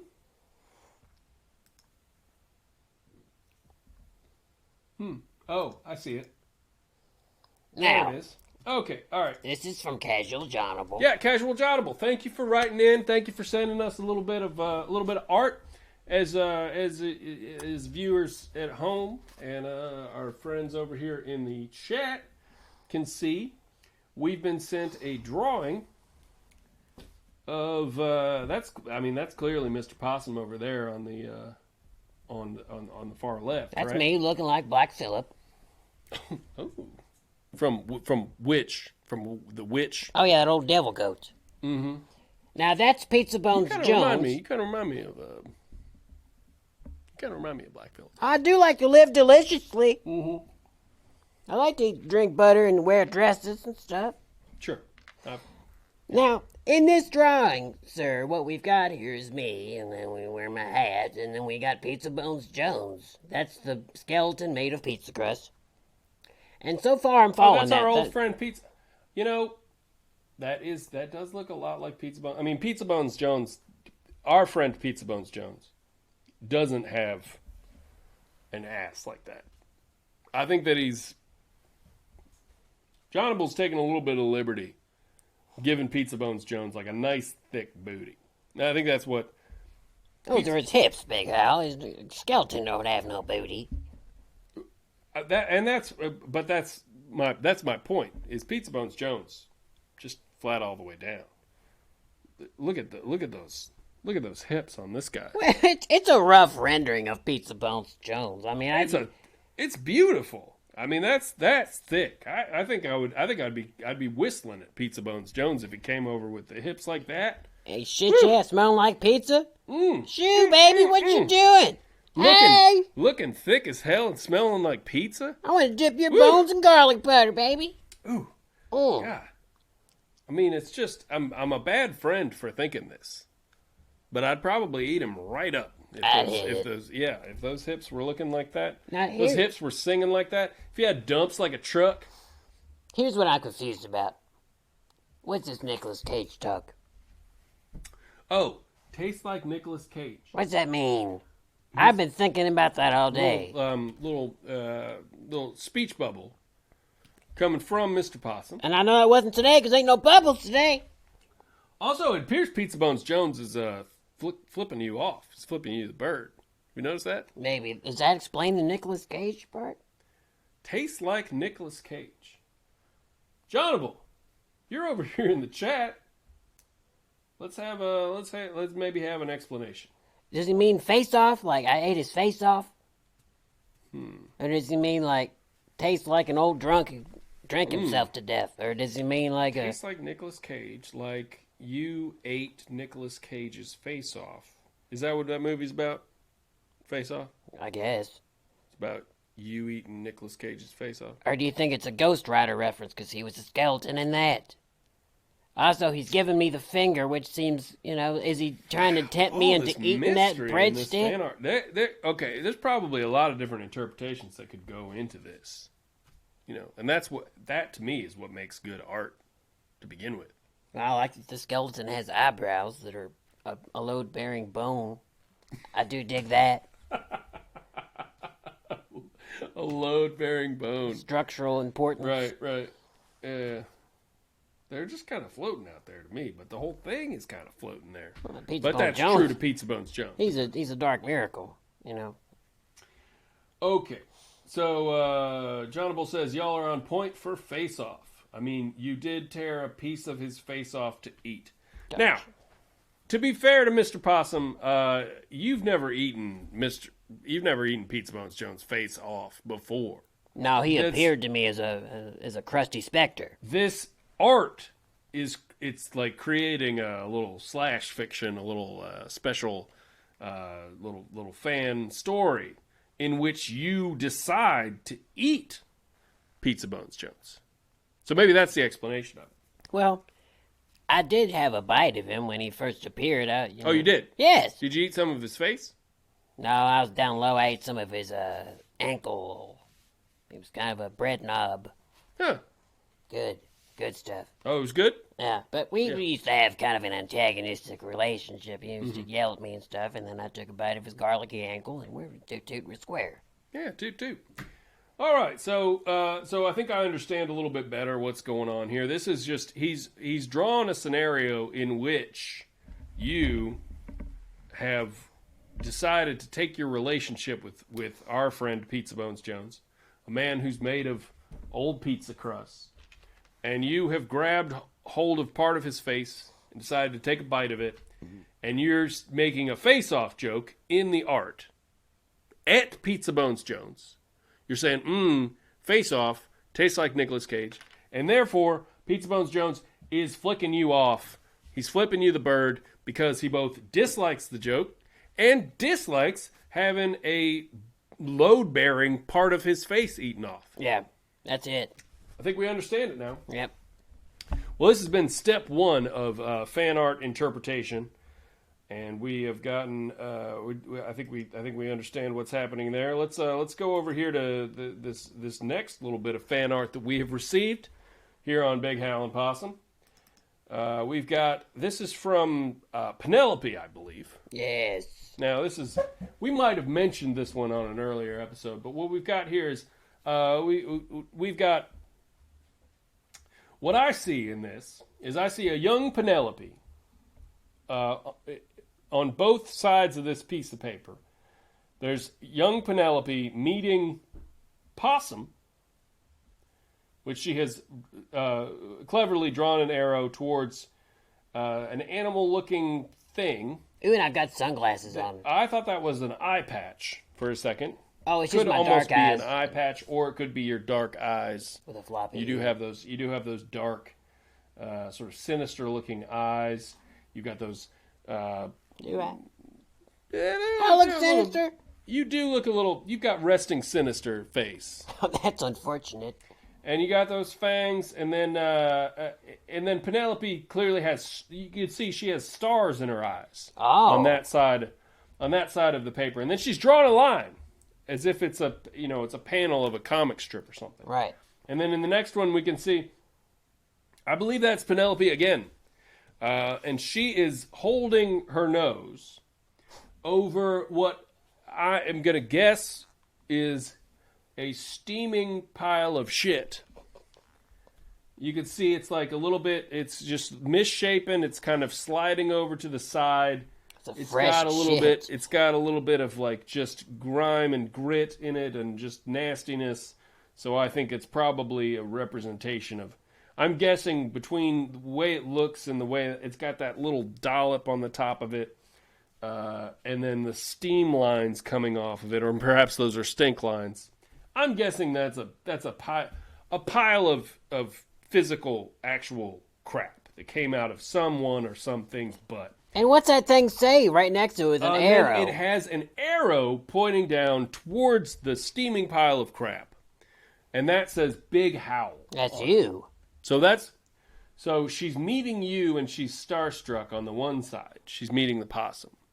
And then on the other side, she's holding her nose and she's disgusted. And I guess she's meeting me and I'm a big pile of crap. Yep, big dog shit. Yeah, I'm like, yeah, exactly. Dog shit. Like a dog shit on the ground. And she's saying that's me. Dang. So that's from Penelope. That's from a big fan, Penelope. Thank you for sending that in, Penelope. That's great. We appreciate it. Thank you so much. It's very nice of you to great picture. Enjoy the show, and we love having fans. We love fans drawing pictures of us. All right, now very we've flattering. Yeah, pretty great. Now we've got something from Oliver. Oliver has drawn a truck with toot toot on it. I'm a big fan of that. I love that. Love the way that looks. Look at that. Toot toot, toot toot. Oh man, that's good great. Loud. Yeah. And then underneath that, it appears to be me and you drinking out of little water fountains. Sounds like a life. You know, like we've each got our own water fountain. I'm jealous. Yours is a little taller than mine. I look a little hunched over. Thank you, Oliver. Great job. Beautiful artwork. We appreciate all your all's hard work and your creativity. Very creative. Oh my God. We got some creative fans. Thank you all so much. Toot toot for that. So let's see. Let's play a little more Battleship. Okay. And then I'm gonna leave Oliver's art up here because I like it a lot. But I'm gonna. I think it's my turn. You went last. Yes. You went last with the J9. Right. Thought you was hiding down there. I am gonna go with. I'm gonna go with D8. D8. I don't know what D8. You have struck my ship and caused quite a mess. Mm-hmm. Well, that makes me feel a little bit bad this time. Starting to feel more and more bad each time they hit. They're screaming. Mm-hmm. All right, let's do about E4. E4, you go to bed, brush your teeth, and wash your E4 face. is a miss, my friend. Shit. Yeah, it's a shame. Sorry about that. All right. Wasting missiles. Casual Donable says going on a D8. Like, heading out with some nice young lady on a D8. Oh, yeah. Let's take a D8. Would you like to go on a D8 with me? Get some We real can go dry down to lips. the Applebee's on a D8. I like to go on a date and get some real dry lips and have a nice dry kiss. Yes. Get those hot mouths together. Mm-hmm. Breathing hot bubbles into each other's mouths like a hot Guff Alert hot soda. Oh, my God. That's good stuff. Boing. Boing, boing, boing. All right. My turn. Your turn. What are you going to do? I'd like to go for...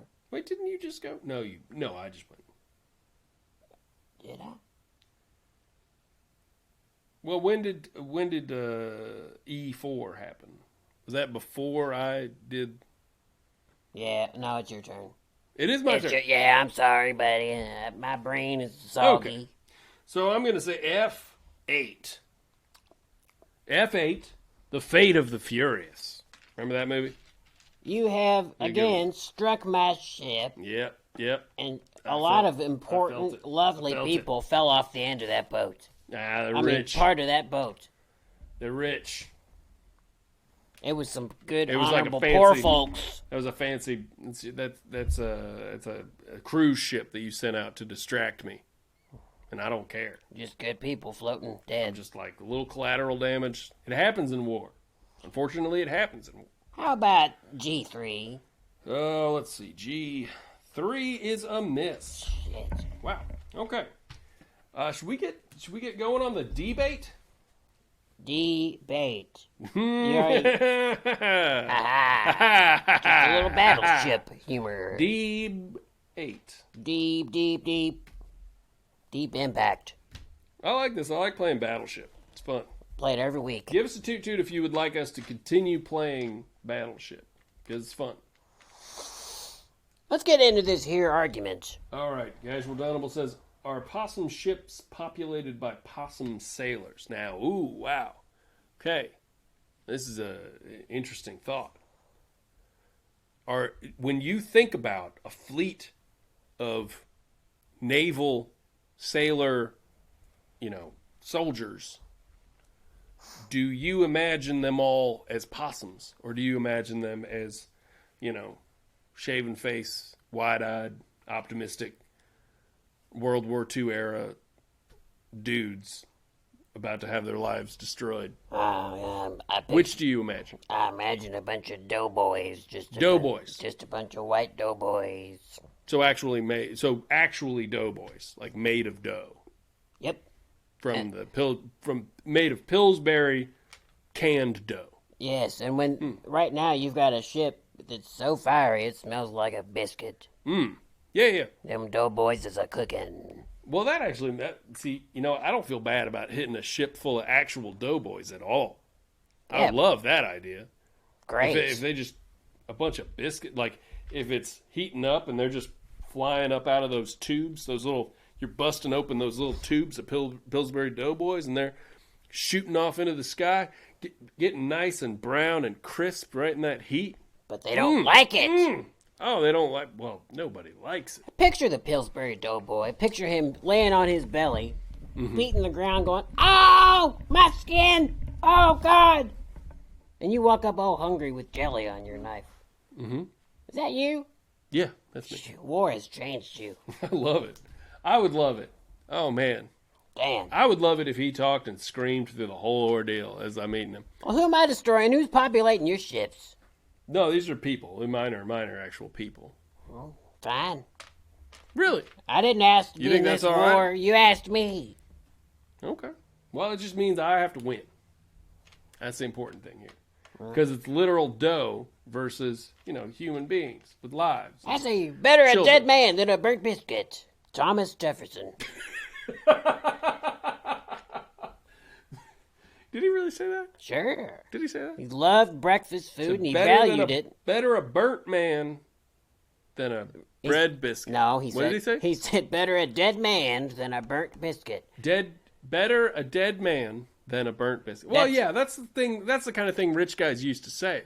Yes. Somebody burned their biscuit and they say, ooh, just God like, damn it, I'd rather have somebody die. Off with his head. Yes. That's the kind of world he lived in. Essentially. Where if somebody screwed up, see, nowadays we make our own breakfast, we burn our biscuits, we just deal with it. But in Thomas Jefferson's time, if someone brought you a bad breakfast, that was like you'd execute them. Maybe. Oh, absolutely. He did it all the time. I mean, look, back then you lived shorter lives, Yeah. You only have so many breakfasts. True. You screw up somebody's breakfast, you ruin half their life. Yeah. And Thomas Jefferson lived to be what? 15, 16? Yeah, I say He's a little boy. The boy president, they called him. he only had maybe 50 biscuits in his whole life. In his whole life. So And if if you one of them screw was up one- burned, Shit. yeah. Kill a man. Old Tommy. Yep. Gun you down. Hero of the Old West, old Tommy Jefferson. Quite a man. Yep. Very interesting fella.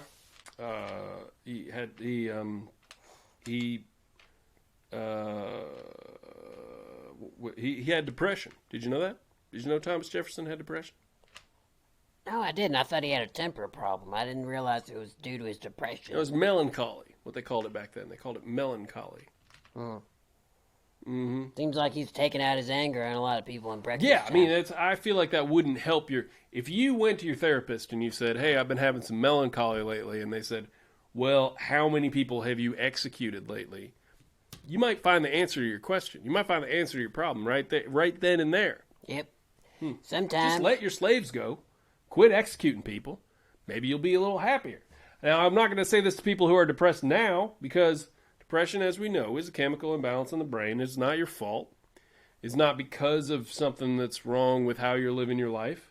But if you are both depressed and a slave-driving maniac who kills people all the time and starts wars and, is just doing all kinds of willy-nilly stuff, I think maybe it's exacerbating.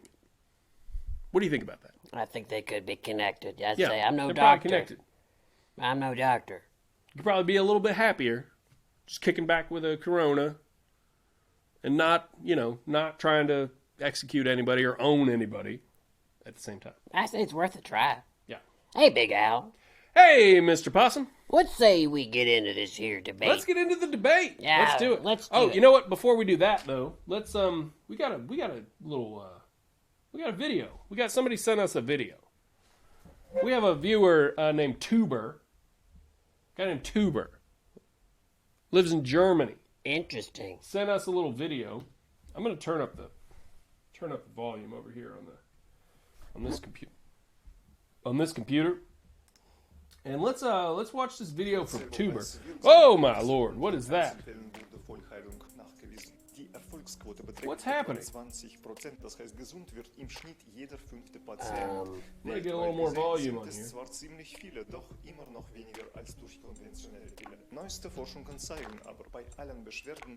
Okay, well checks out. He's speaking German. I'm That's speechless. German. He's speaking German. I'm speaking. I'm Right. speechless. Okay, so let's see. What do we got here? So he's looking a little green, looking a little sickly. He's seeing a doctor who appears to also be himself. And then there's a pretty funny looking skeleton over there. Oh, he's funny. He's kind of he's standing there like, what do you want from me? Yeah, of course.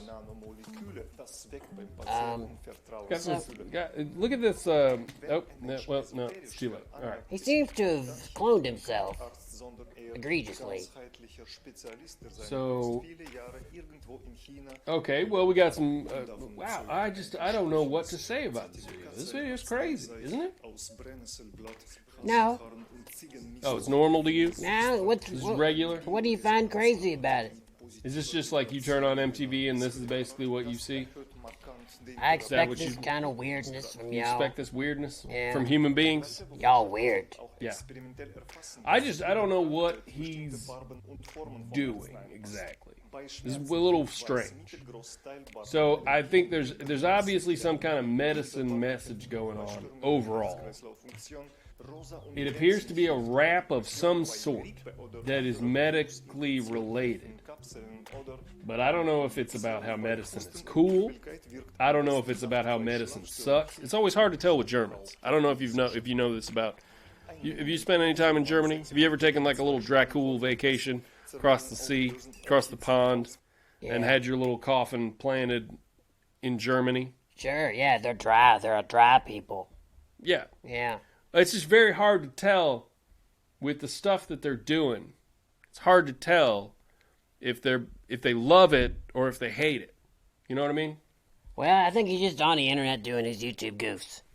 So it's a goof. He's just doing his YouTube funnies. He's just doing his little YouTube funnies. Okay, all right. Who knows what he's really wanting? You know what? I appreciate that, Tuber. I like that, and you know what? Ambiguity in art and in all things, I think is sometimes a nice little treat. Yes. So I'm going to take that as a treat.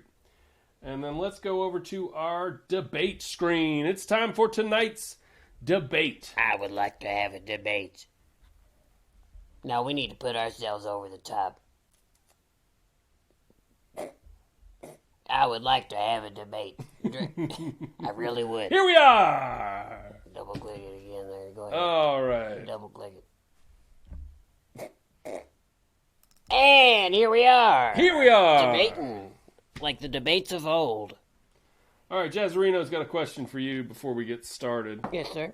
Yes, will ma'am. you grab your little possum phone over there so that you can do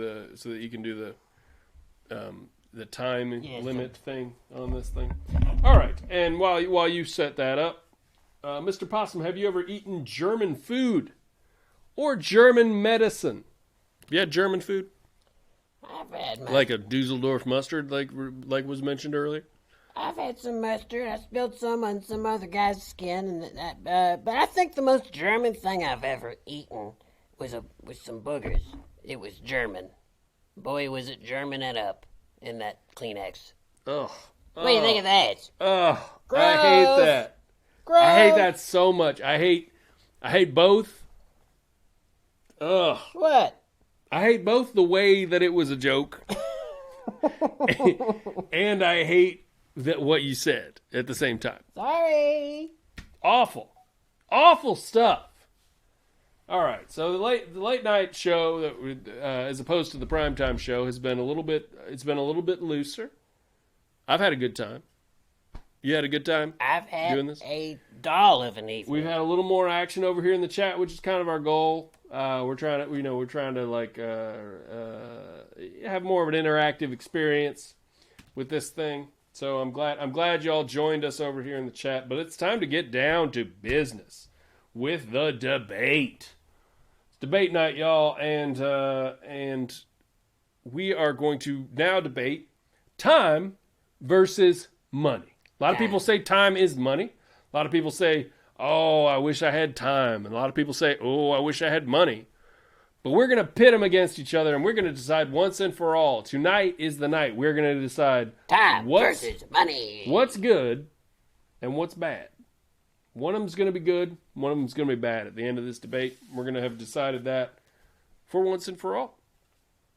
I'm excited about that. I can't wait to debate. Now, Mr. Possum, which side of this argument are you going to land here tonight? Oh, of course, money. I'm going to choose money. Wealth. You're going to argue money. Yes, sir. That might surprise our viewers. Money is more important to you than time. I aim to prove that to our loyal viewers tonight. Interesting. Money is king. Interesting. Huh. Well, do you want to start? Or do you want me to start? We're talking about how time is important. Time is important, but not as important as money. Here we go. Do you want me to start? I'll go. Okay, you go ahead. Here's my opening statement, Anna. Here it go. Ladies and gentlemen, some have said that time is the king of all minutes.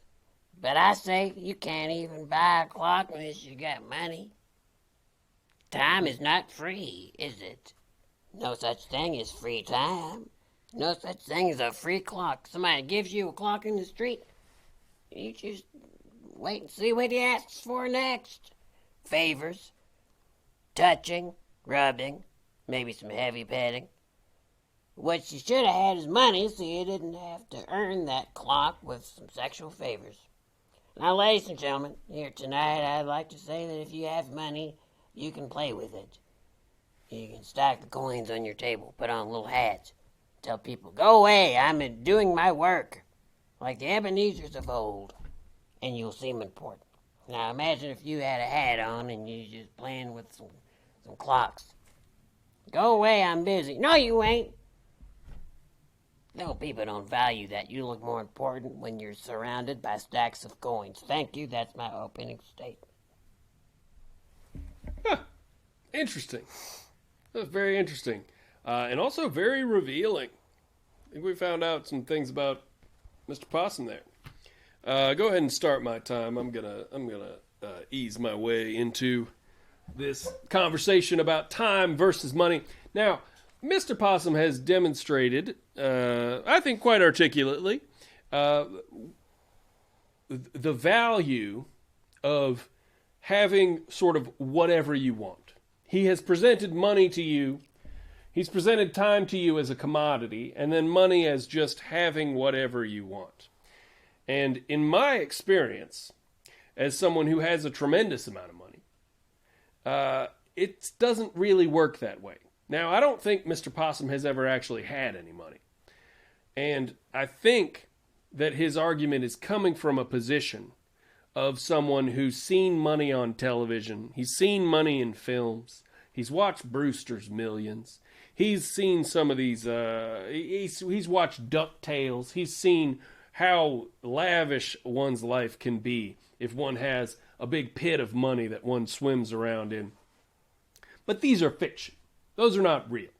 The thing is, the more money you have, the more complicated your life is. The more people are coming to you expecting things from you, the more that your money gets tied up in things like assets and acquisitions and paying employees and things like that.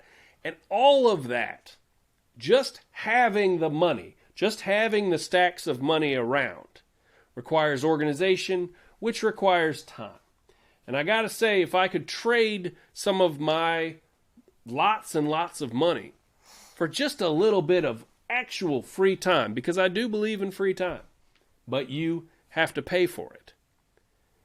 If I could trade it for that, if I could just pay someone to just take care of all that for me, and I could just live out my days experiencing open, unended time, I would do that, absolutely. Also, if I could buy a bunch of time.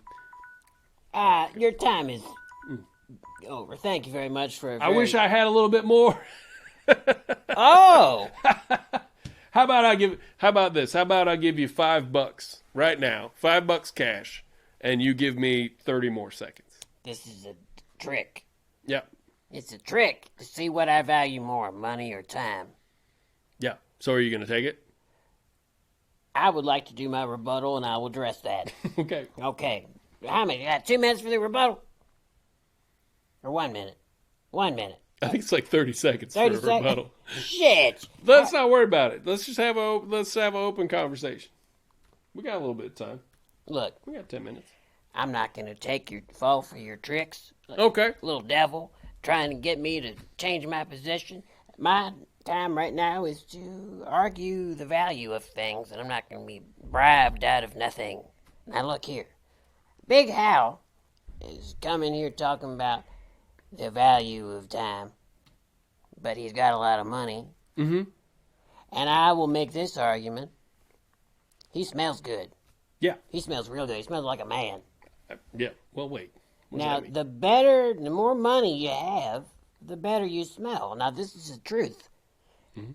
You got the most. You go to po folks, right? Everybody there smells bad, right?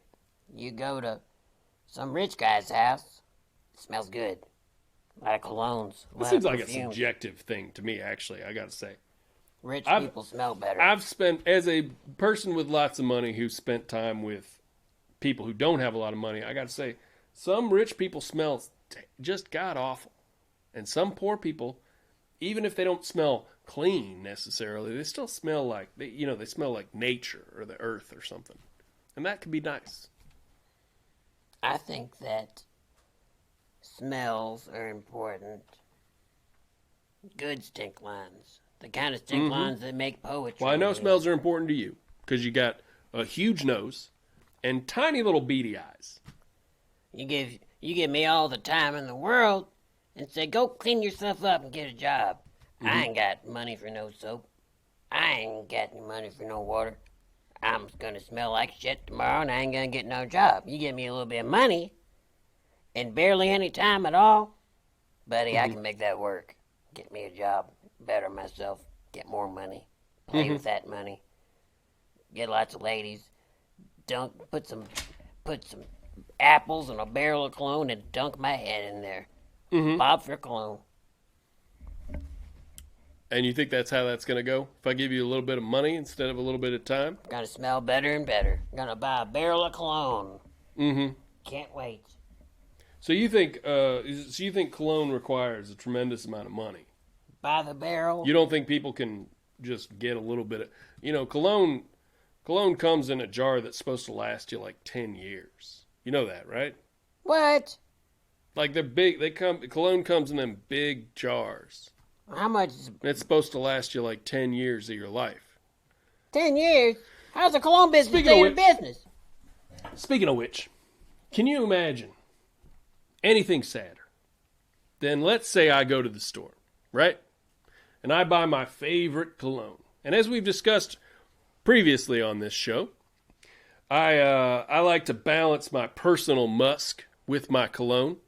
I like to try, I'm trying, as I go throughout my life, I'm trying to find that exact right balance to where I smell just not overpoweringly like cologne, but just a nice little touch of a scent, plus my natural musk, my natural manly musk also in there. I want it in there. I want people to smell me as a man. And let's say I go out and I buy my favorite cologne, the cologne that I think matches my personal musk the best, and I buy a big old jug of it, right? Let's say I do that. And I take it home and I put it on my toiletry barrel, right? And it's just sitting there looking perfect, looking ready for tomorrow's day, and then I fall down dead, What? right? Don't die. Now, in that scenario, I've spent a tremendous amount of money on my favorite cologne in the hope of time, because I bought like 10 years worth of cologne. But I lost out ultimately because my time ended and I died. Oh. So I think time matters more than money. Oh my God. Because once your time's up, your time's up. And I think my time's up Shit. for my argument. Boy, oh boy.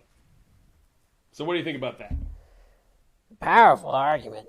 Is that hard to... Do you think I might have beaten you here? Powerful argument. Time is important. It's valuable. Well, what do the people say? Yeah, I'm going to... Here, if you have anything else you would like to say about money, I'm going to look up our poll results. As you know, we polled you earlier. Casual Johnable wants to throw in also, what about the quote that time is money? This is a logical fallacy, I think, that a lot of people try to put forward. This is something that a lot of bosses say. A lot of people who think you need to have a job, to be a valuable person in society. God. People like that say time is money. I think that's a load of hooey. Myself, personally, both because I don't believe that that a waged job makes you more valuable as a person. I think people who believe you need a job to be a valuable member of society. They're like the rest of our servants, basically. You know, they've just decided that they need to live in servitude of the rest of us. And also, as far as what the value of someone's time, like if I'm late showing up for something, I think I've just demonstrated the market value of your time if I show up late. You're not worth that much. Your time's not worth that much. So time does not equal money to me. It's not how it works. And let's see.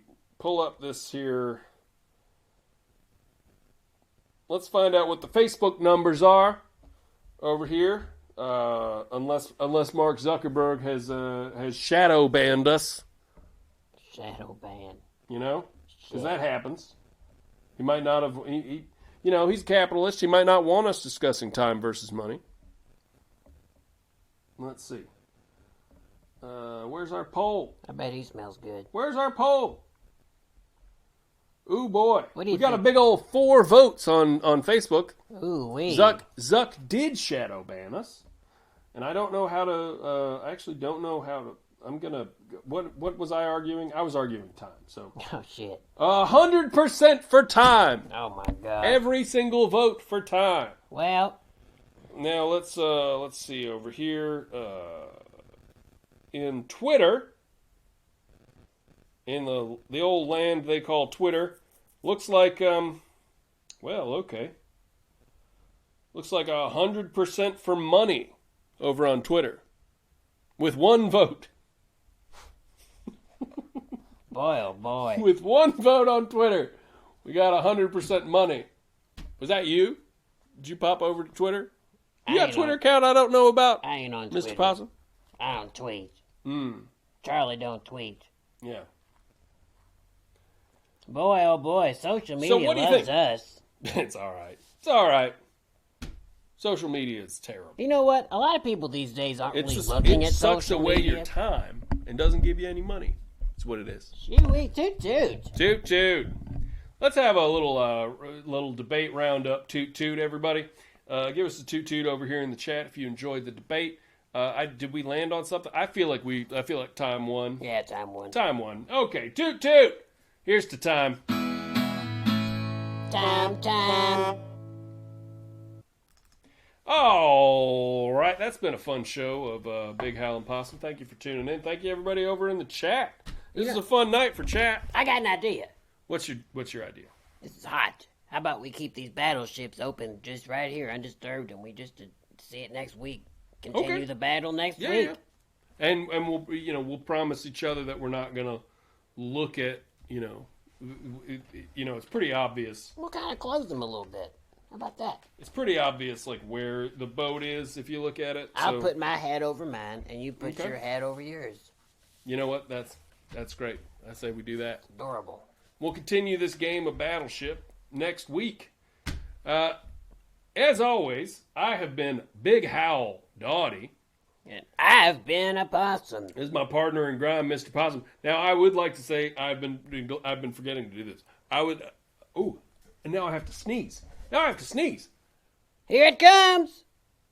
Don't let a banshee sneak away your soul when you sneeze. All right, I'm going to keep going because I don't think it's going to happen. You haven't bought banshee features, have you? Subscribe to this channel, please. It's going to make things better for you. It's going to make things better for us. We won't bug you. We'll just entertain you. Just subscribe to the channel. Your little YouTube app will let you know when we're live. And we're going to do this every Wednesday night from now on from 10 to 12. And like I said, we're going to try to start doing a call-in segment as well. And thank you all for watching and listening. We have been Big Howell and Possum for another week. Enjoy your Thursday and your weekend. Be yourself. Be yourself. Remember, time is more valuable than money. Most of the time, yep. Mm-hmm. See what I did there? Yeah. All the time. And I'll see you on the street tomorrow. I'm going to be wearing my Sherlock Holmes hat. I'm going to be like, smell elementary. It's hunch time. I've got a lunch. You're going to say the classic Sherlock Holmes quote, "It's hunch time." Yep. All right. Toot toot, everybody. Toot toot. Ring dong.